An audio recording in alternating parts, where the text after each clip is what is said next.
On today's episode of Finding Something in My House to Declutter, we are going to declutter my kitchen and mainly my refrigerator. I want to go buy some new organization things to help organize my refrigerator. So we're at Target. Let's go.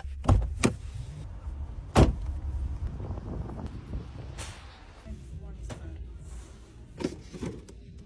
going to get these.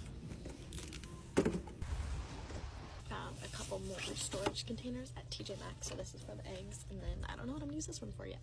Let's get started on this fridge.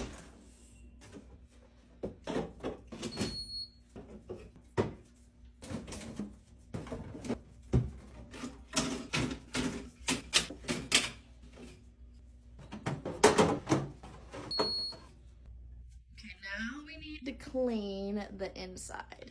I decided I'm just gonna take the shelves out and wash them in the sink.